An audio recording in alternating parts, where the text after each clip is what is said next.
Oh, hi. Didn't see you there. My name is Jake, and this is Memory Cards. Oh, thank you. Today, we'll be talking about Princess Maker 2. This is a game that I've had a lot of good times with over the years, and I think that more people need to know about it. So, we're going to go over its history just a little bit today.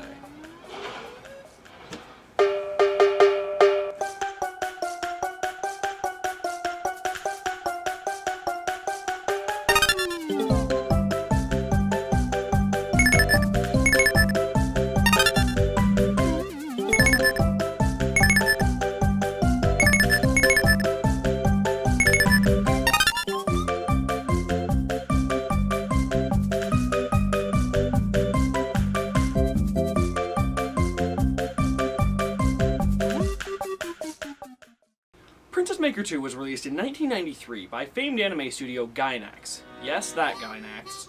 It came out for a few different consoles, including Sega Saturn, PC Engine, and MS-DOS. While it never received an official English language translation, the beta version can be downloaded for free and it is fully functional. This is a game that, when you tell people the title and you talk about it, there's sort of an immediate mental reaction. They don't quite know what to think about it, mostly because it has the word princess in the title, like Princess Mononoke, Princess Bride, and Princess Crown. And like all of those things, this game is actually pretty awesome. It can be best described as a fusion between traditional life and dating sim games with some strong RPG elements worked into it. The story opens by introducing us to a city that has fallen into sin and drawn the ire of the gods. Their response? Naturally, they summon a huge-ass fucking army of demons to resolve this issue. The forces of hell are led by this guy, Lucifer. When I was a kid, I was pretty sure this was a spelling error or something, because that is clearly Lucifer, aka Satan. And I've been through enough Halloween to know a Satan when I see one, and that is a Satan. This guy doesn't look so tough. I can kick his ass. I can kick any demon's ass, no problem. Bring it on. My fucking Christ! Luckily, a wandering hero arrives, saves the town, and slays the devil. As a reward for foiling their divine plans, I suppose, the gods deign to make you the guardian of a heavenly child. You are tasked with raising this girl from the ages of 10 to 18 and setting out her schedule for each month. There's a surprising amount of content and depth to this game, as you can send her to school, out on adventures, or give her time off and take her on vacation to manage her stress. You can even put her to work and revel in all the unquestionable benefits of child labor. I think we should have a little chat about your character in this game. You see, this guy? Bit of a bastard from time to time. You see, you force her to do all the work to maintain your lifestyle, and then, of all things, you even have the guts to give her an allowance out of the money that she worked for! Let's talk about some of these jobs here. I mean, we've got some things like cook, innkeeper, farmer, even a lumberjack, and waitress at a bar at 14 years old.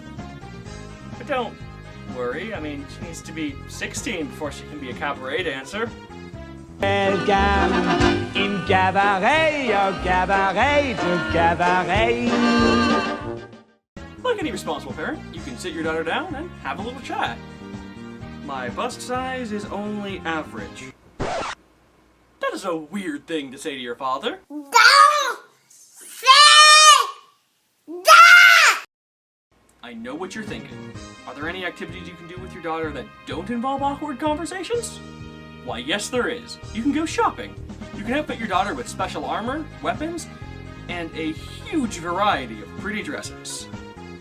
While on adventures, the game turns into a full-fledged RPG, where your daughter can explore, find rare treasures, meet NPCs, and murder the shit out of them.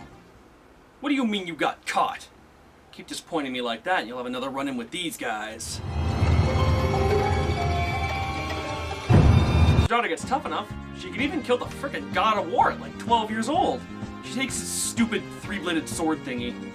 At the end of the year, your daughter can partake in art, dance, cooking, and combat tournaments for gain of glory and a buttload of money. They even have a totally unique combat system for these tournament fights, and if you lose, this happens! So as you may have noticed, this game can get just a little bit skeevy at times. You see, in between the charming presentation and surprisingly deep simulation aspects, things get just a bit weird. Your daughter can get into some fucked up situations in this game. You see, she can be molested by this dragon. Or this old guy here will offer her money to be his mistress. She can even go out drinking with your old pal the devil.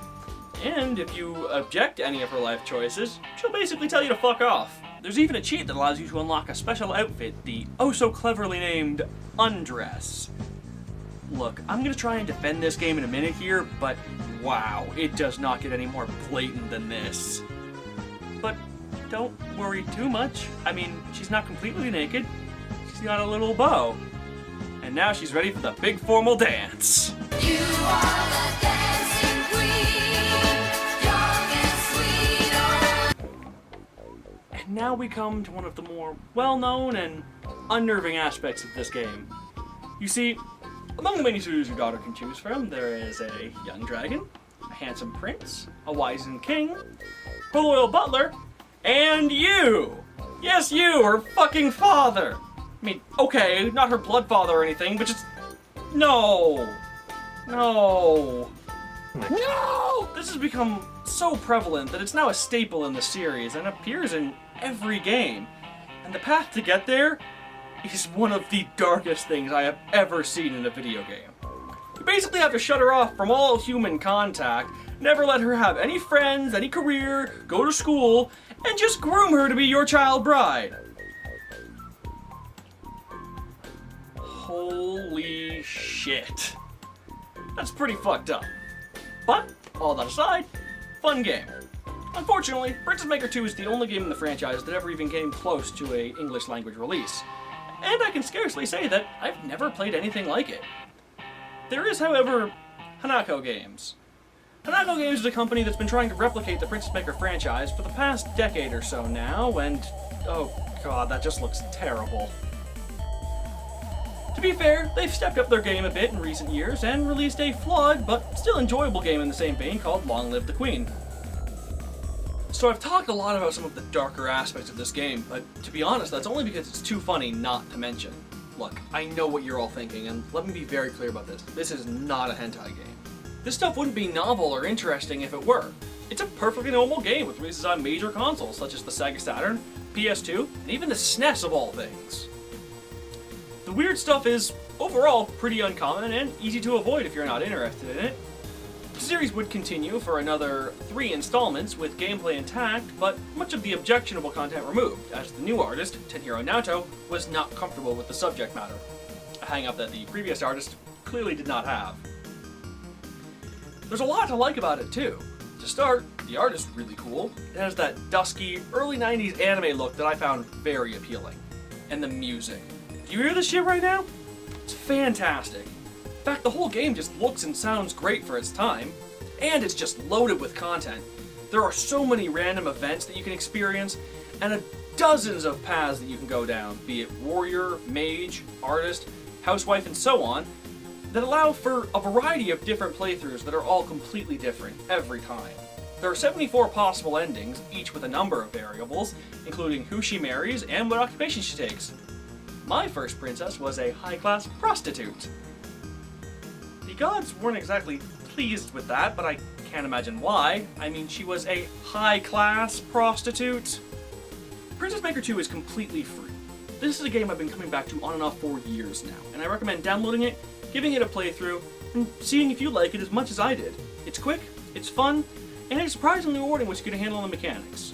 In the end, this game has earned its place on the wall.